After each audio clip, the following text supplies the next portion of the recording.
Hadithi, hadithi? Hadithi Joe. I'm going to start with a true story. In May this year, at the end of a work trip, I got to visit my grandfather on his 90th birthday. If there's anyone I have met who is respected by everyone in his family and community, my grandfather is one of those people.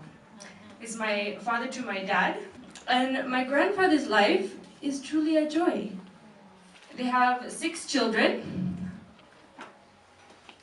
Here's an old photo. You can see the small one you may know is my dad, Dr. Steve. All of their children are still alive. Even most of their siblings are still alive. All of the children are now serving God, and all of their grandchildren, 15 grandchildren, plus spouses, and then 8 great-grandchildren. And 2 of their sons are missionaries. 4 of their grandchildren have gone to seminary. And so they have been so blessed, even with this amazing health. When they turned 85, or something around there, they said, now we think it is time to stop doing international travel. So they have been really blessed, and whenever I talk to them on the phone, they always say, we thank God. Our family is so blessed. We're so proud of you. We're just enjoying Jesus and enjoying life. And so, at dinner that night on his birthday, I asked my grandfather, now that you're such a wise elder, please, what advice do you have from your 90 years? Do you want to know what he said? Yes. I don't hear you. Do you want to know what he said? Yes. Well, it took him 90 years to find out, so you have to wait to the end.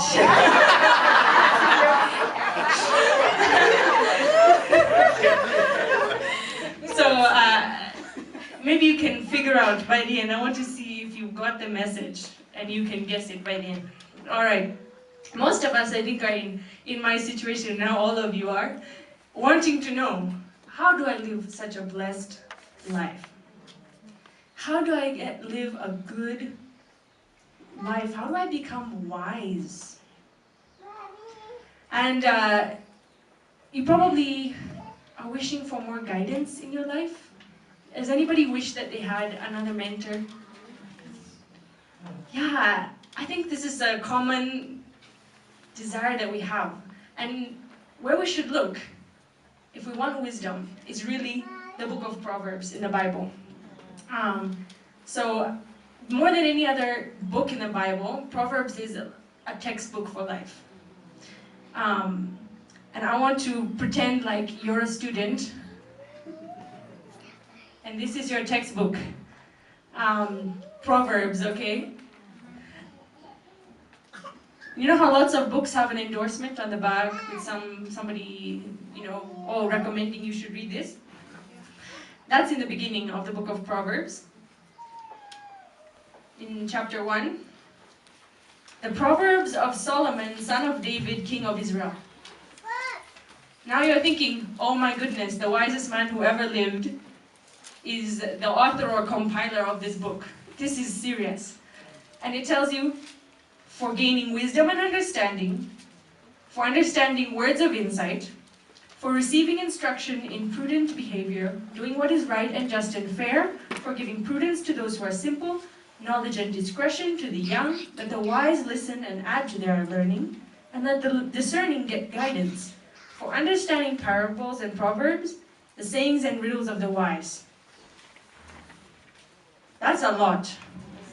You're like, this is a book worth reading. Imagine all the benefits I'm going to get from this. And then it starts with the introduction. The fear of the Lord is the beginning of knowledge, but fools despise wisdom and instruction. So, do you think the book of Proverbs is worth your time after reading that? Who is the book of Proverbs written for? In verse 8 of chapter 1, it says, listen, my son, to your father's instruction. And it continues going on, this father discussing to his young son. So I want to imagine, it's like maybe a rite of passage where the father is transferring his wisdom at a very relevant time in this young man's life. Or you know those speeches that your parents give you just throughout, you know, I wanted to tell you this advice. That's what it is for the first 9 chapters. It's this father giving his son advice, and then it continues from there. But I want you to imagine you're like an average young man in Kenya. For some of you, it's very easy, but maybe you finished high school, maybe you're in university, or you're about to graduate university. Okay, I'll help your imagination. Imagine you've just graduated. Yeah? What are your 2 priorities? I want to hear from some of you. 2 priorities in life. A job. Get a job. Job and? There you go. Job and spouse, right? Or we can say finances and fiancé. And you're laughing because it's true. So we shouldn't be too harsh on these, the average young man, because even the psychologist Maslow said that usually your basic priorities are the ones you look at first, which is shelter, food, security, and then you start looking for relationships. And after that you worry about fulfillment and self-esteem and all that. So in Proverbs, this father advises his son. He describes characters who are all trying to talk to the son. First of all, other men talk to the son, and they say, you want wealth. You can get rich quick by violence. You can just ambush someone and steal all they have, and it's the quick and easy way. How many of us think that young men in Kenya today are tempted by get-rich-quick schemes? Even violence? Yes. It's very relevant. And then the father says, this is the path to death. You may think your priority is wealth, but if you go that way, it's deadly. Don't do that. Or you know, it's deadly for your soul as well. So then wisdom calls out to the son in Proverbs 1, verse 20 to 21. And out in the open, wisdom calls aloud. She raises her voice in the public square. On top of the wall, she cries out. At the city gate, she makes her speech. So there's this woman who's called wisdom. It's like a metaphor, trying to picture these different voices that are coming at this man. And then in chapter 7, someone else tries to talk to the young man, and it is the adulterous woman. The father describes another young man who's being trapped by her. With persuasive words, she led him astray. She seduced him with her smooth talk. All at once he followed her like an ox going to the slaughter. Her house is a highway to the grave. So there's a bad way to get wealth, there's a bad way to get a woman, right? It's deadly. Don't do that. And so the father is saying, what you need even more than this wealth and woman is wisdom. Wisdom calls again to the young man and encourages him that seeking wisdom is better than wealth. And I also want you to notice when I read this part that where she is standing and how her value is described. Proverbs 8, verse 1 to 3 and 10 to 11. Does not wisdom call out? Does not understanding raise her voice? At the highest point along the way, where the paths meet, she takes her stand. Beside the gate leading into the city, at the entrance she cries aloud. Skipping to 10. Choose my instruction instead of silver, knowledge rather than choice gold. For wisdom is more precious than rubies, and nothing you desire can compare with her. So, the father is even using the young man's desire for wealth to convince him that this is better. Better than rubies, better than gold, better than silver. And she's in the city gate area, in a very public place. where you can easily find her. So we've come to understand that reading this book is worthwhile, and that there are two dangers. That they're good goals, it's not bad goals, but you have to have wisdom to pursue them. It's a life or death matter. And so in chapters 10 to 29, there are a lot of sayings, specific proverbs that address a lot of practical situations in life. It's like the case studies. They're not guarantees or promises, but they're a description of the way the world usually works. Usually the lazy man is hungry, so you should work hard. It's like the who tense in Swahili proverbs. It's not like every single time mvumilivu hula mbivu, because there can be birds or monkeys who eat the fruit just when you thought it was ripe. Right? But usually it's trying to teach you perseverance will have a reward in general, right? Okay, so you young student, you've read all of these many things, and you're nearly finished the book. You're about to graduate from university, and you've read your last book, and you're going to be now tested on this. And I picture, like, this is my brother. He just graduated in May from university, and I got to visit him the same time as my grandfather's birthday. It's a special time to be with him because he's thinking about what is the future? What's going to happen with his girlfriend? How am I going to get a job? And an interesting thing that he said is, right now, even I'm waiting and listening for what's next. And I know that I'm not in control. And a lot of times,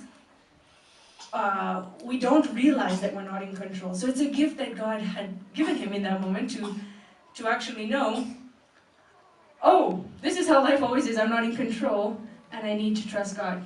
So all of us are really in that situation. It's just that they wanted to use the idea of a young man just to make it clear and obvious for us. And it's a scary moment, right? You're finishing your exams, you're waiting for your results, like what happens next? It's not an exam that you're going to face next. The exam is life. If you fail at life, wow! It's not just a bad mark, right? So you'll be wondering, will I really be able to apply everything I've learned? And the Proverbs authors really want the student to do well. So they try to give a very helpful revision session at the end. A summary that will enable you to remember everything in the whole book of Proverbs. And that's our text for today is Proverbs 31. So one thing that helps me to learn something is to make a memory device. Like in primary school, we learned north, east, south, west is never eat shredded wheat. Or you may have heard push, pray until something happens. So actually that's what Proverbs 31 verse 10 to 31 is. It's an alphabet poem.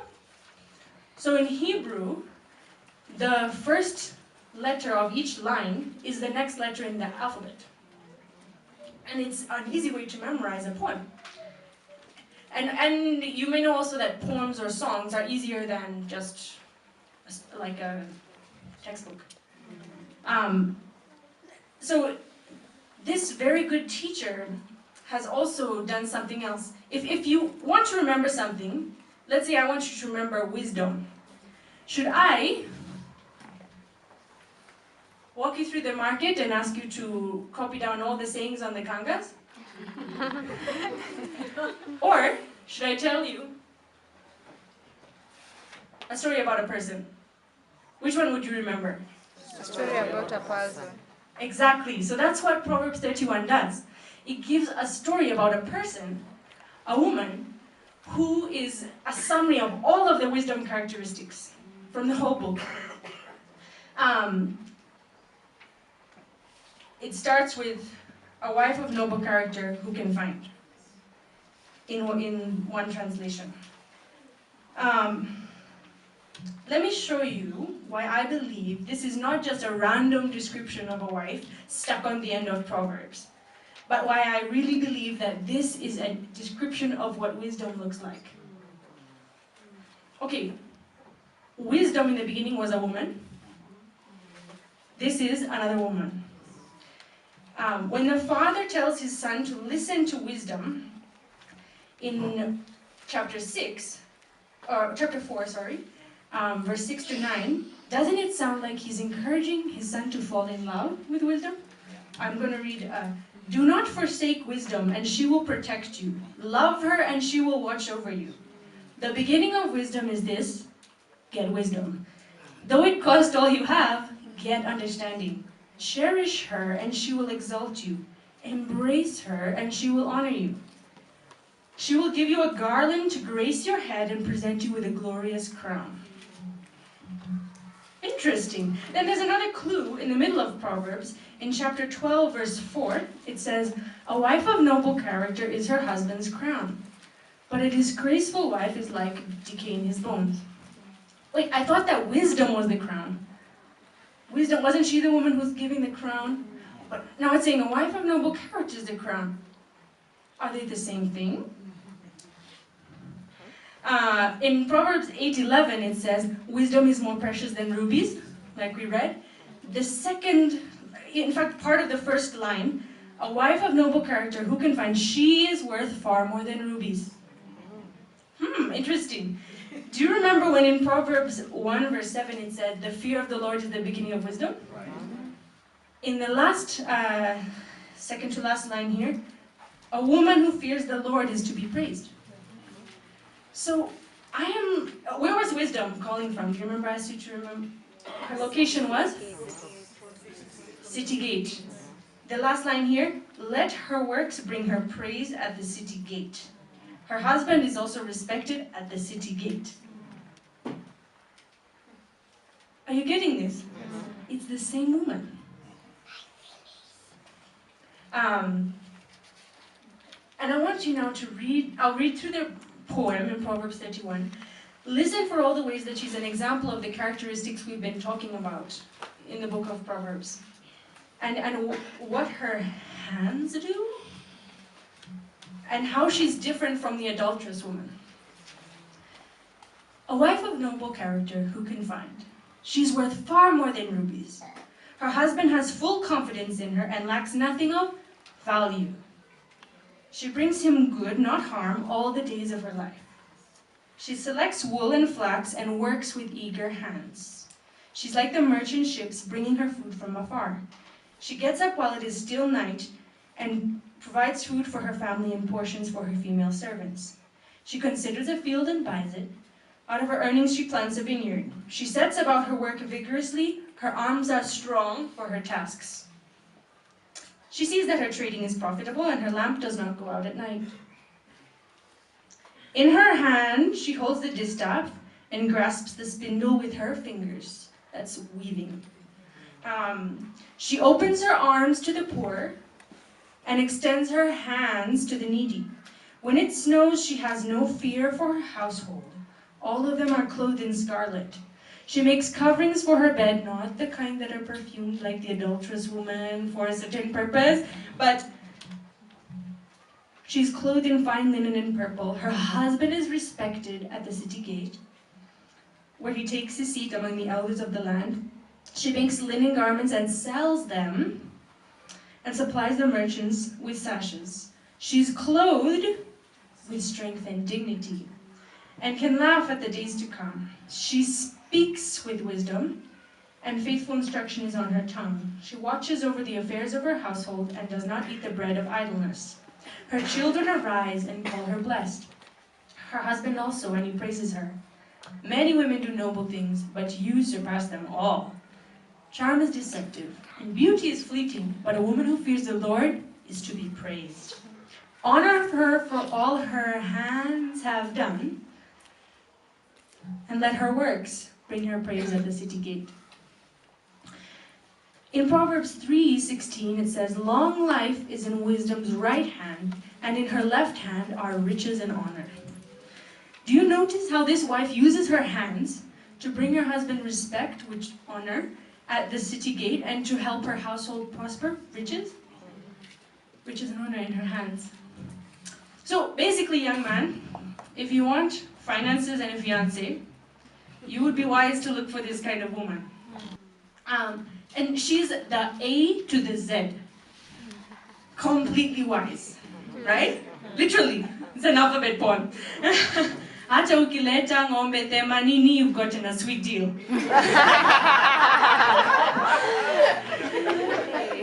But who is the woman of noble character really?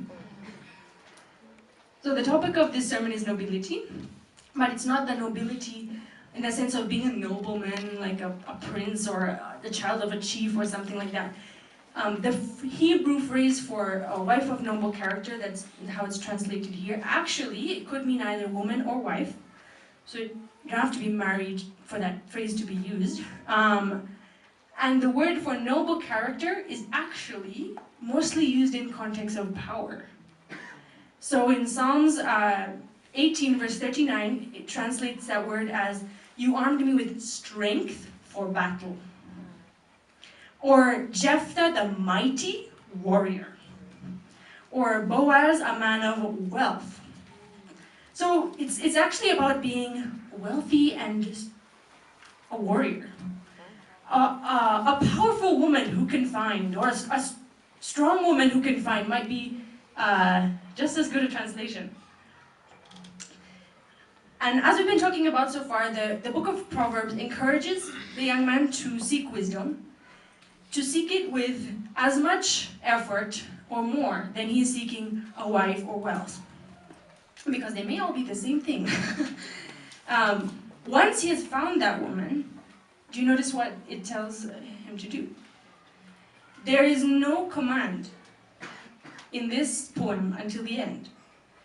It doesn't say, she should do this, she should. It says, this is how she is. And the only command is, honor her for all that her hands have done, and let her works bring her praise.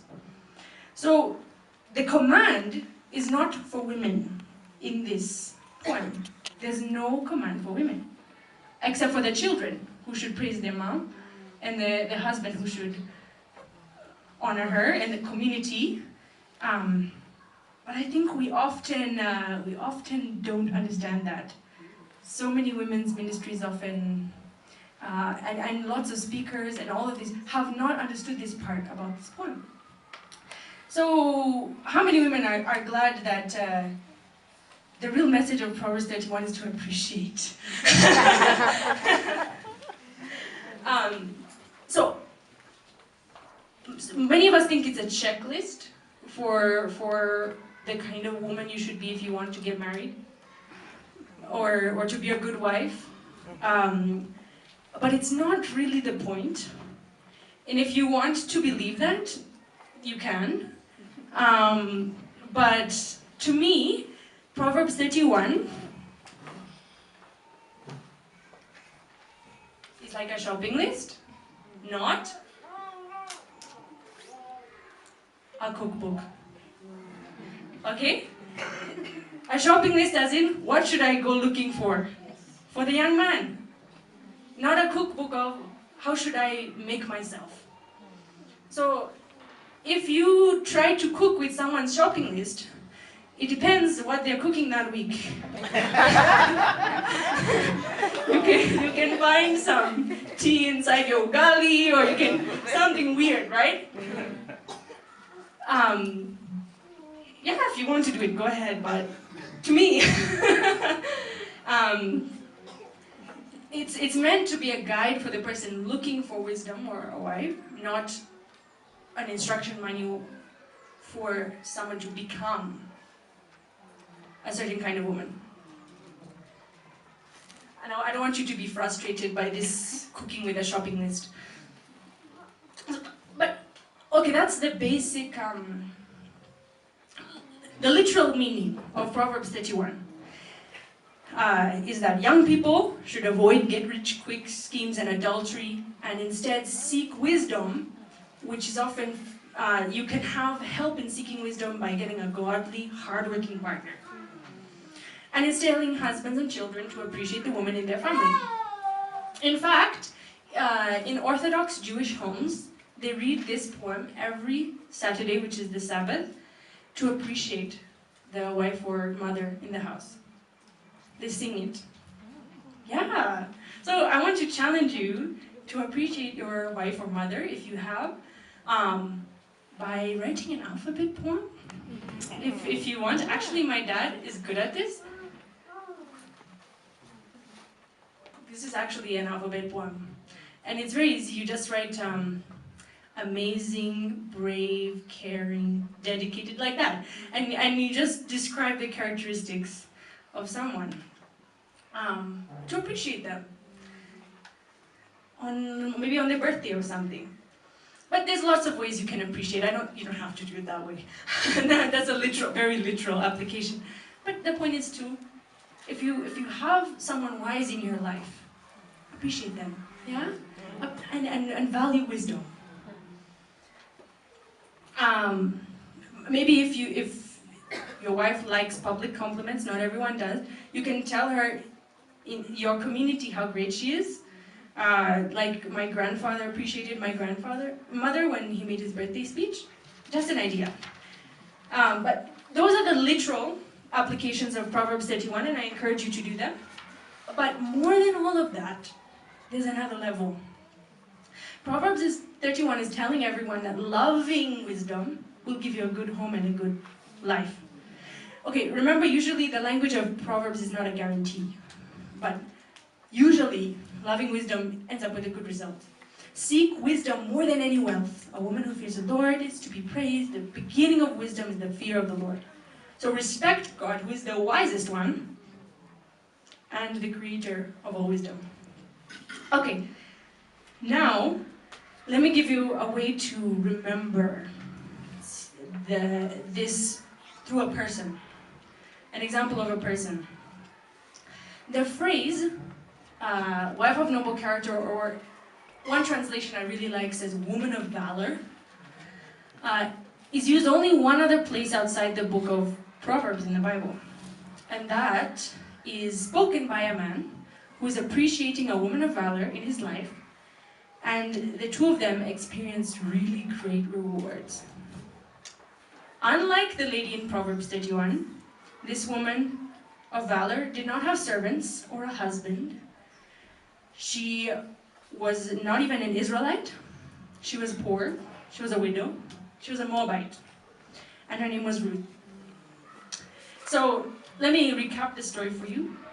Even though Ruth's husband was dead, when her mother-in-law Naomi, who was also a widow, decided to travel to Israel, which was Naomi's home, Ruth swore that she would never leave her mother-in-law.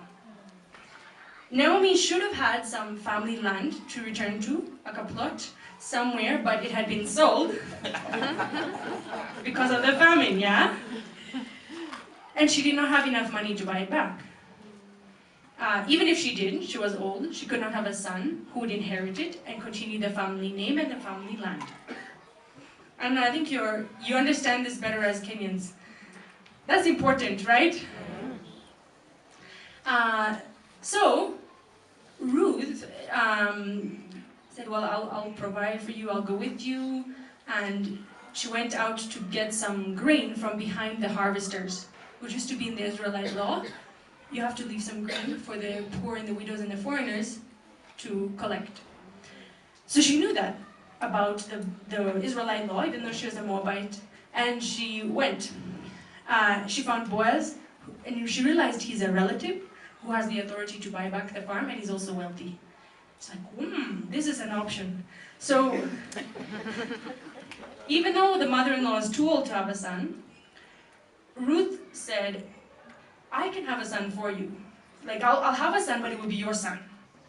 Then, we can ask this man Boaz to buy back the field, and if I have a son, I don't know, but I'll try to give your family a land and a name. But these two laws in the Bible were not mixed. The inheriting the land and inheriting the widow and having a child for her was not actually the same law. So Ruth had studied this Israelite law, and she had come up with a creative solution. Like, she knew what the procedure was, and she was proposing to Boaz, okay, listen, I want you to do this and this. What do you think? And Boaz says, and now, my daughter, fear not. I will do for you all you require, for all my people in the city know that you are a woman of valor. So even though Ruth was a poor foreign widow, she had the same character as the Proverbs 31 woman. She worked hard, she cared for the needy, she planned ahead, she spoke wisely, and she was loyal to her family. So what happened?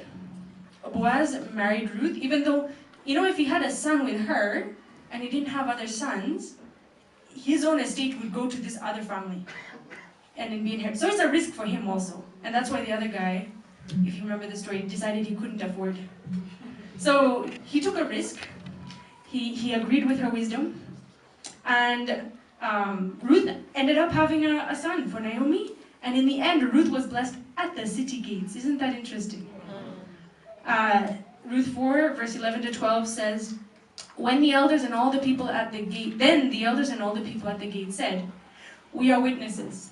May the Lord make the woman who is coming into your home like Rachel and Leah, who together built up the family of Israel. May you have standing in Ephrathah and be famous in Bethlehem.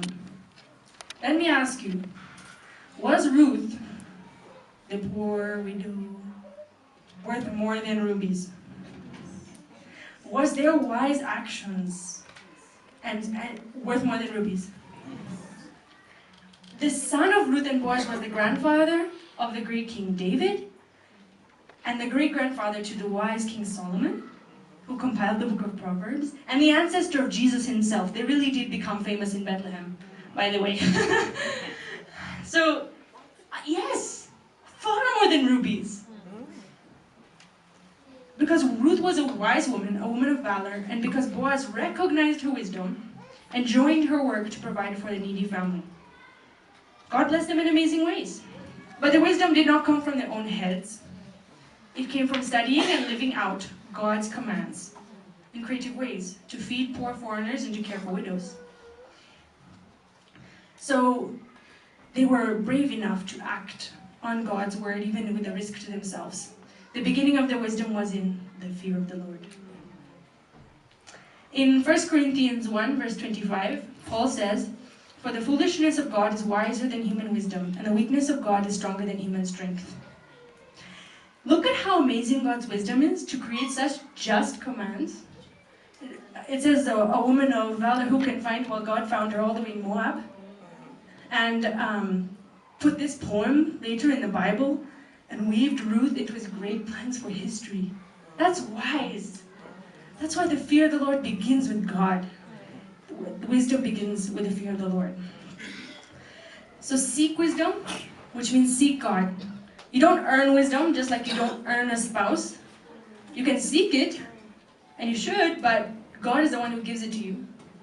James chapter 1, verse 5 to 6 says, if any of you lacks wisdom, you should ask God, who gives generously to all without finding fault, and it will be given to you.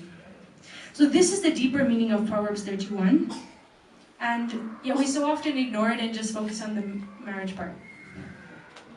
How many times have you asked a young person, so when are you going to get married? And how many times have you asked them, so how are you seeking wisdom? They're both important, right? And Proverbs is saying both messages. But I just think we often forget one of them, which is the really important one.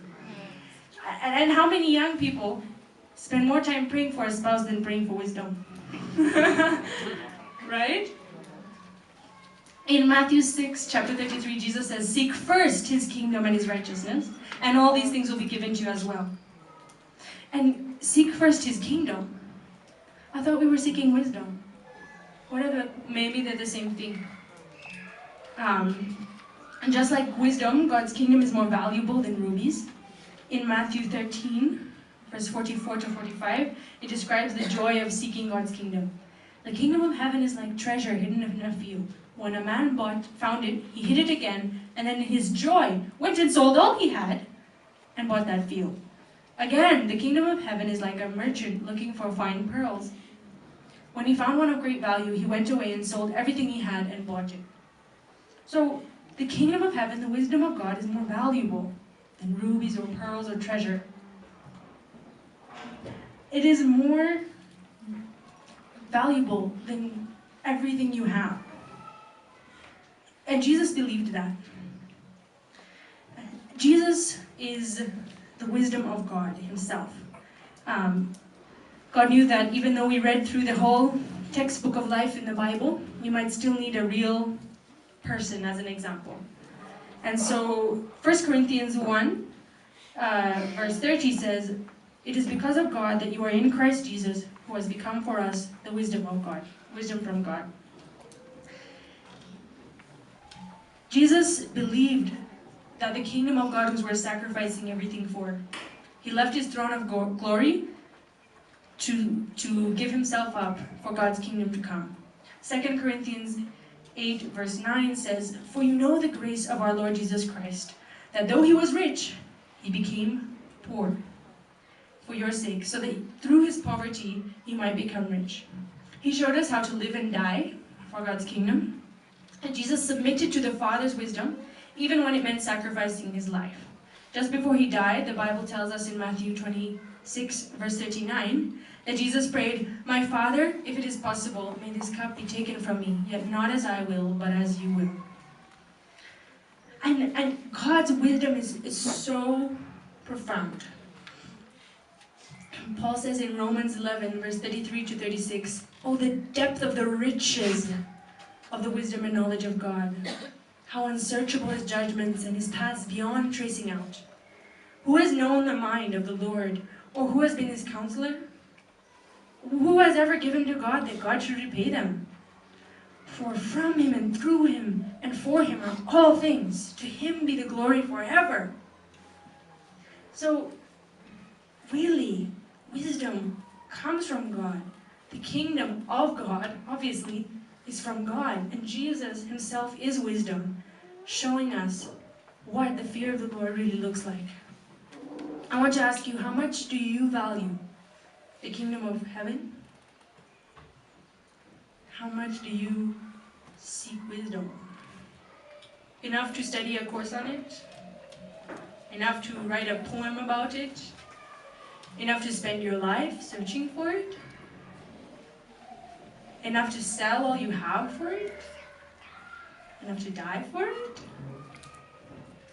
I want you to ask God to examine your heart and to help you to love Jesus more than anything else and give up anything that is in the way. Okay, I want to help you remember this, and you've been very patient. So, my grandfather is a story of another person who can help you remember what wisdom looks like. When I asked him what his advice would be at age 90, he said 2 things. Can you guess?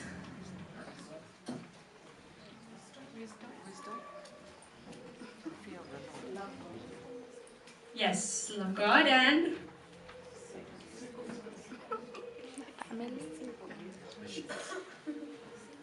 marry well.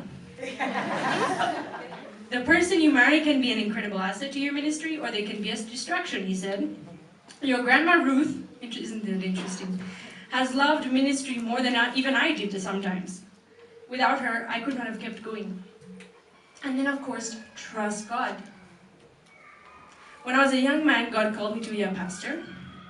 I showed up 3 weeks after classes had started, because I didn't know you had to apply. He was from a small village at the border with Canada. You could see he's a bit mshamba. But then it was World War I, and so the government thought he was exempt from going to be drafted when he was a farmer, and now he's going to Bible school to be exempt again. So they drafted him. And it was only a few people who were drafted in his Bible college, and he was really upset. Like, God, really, I've come to serve you, and now you're taking me to the army? But now, he said, I could see that the army was good for me. because he doesn't believe in fighting, but he was a medic. So just doing some nursing things. And I got to see that there's a world beyond my small farming village. I saw that there are lots of kinds of people, and God used it to help me grow up. He used it for good. So I want you to encourage you, trust God. Through my life I've seen it's always worth it to trust God. So that's the wisdom from the elder. Marry well and trust God. And now I want to help you remember one more time using a song, which capture, I think, the message that we are talking about here. So if you know them, please sing along. One is Seek First the Kingdom of God, and the other one is Lord, You Are More Precious Than Silver. Seek ye first the kingdom of God and His righteousness, and all these things shall be added unto you. Hallelujah, hallelujah. Lord, You are more precious than silver. Lord, You are more costly than gold. Lord, You are more beautiful than diamonds, and nothing I desire compares with You. Thank you.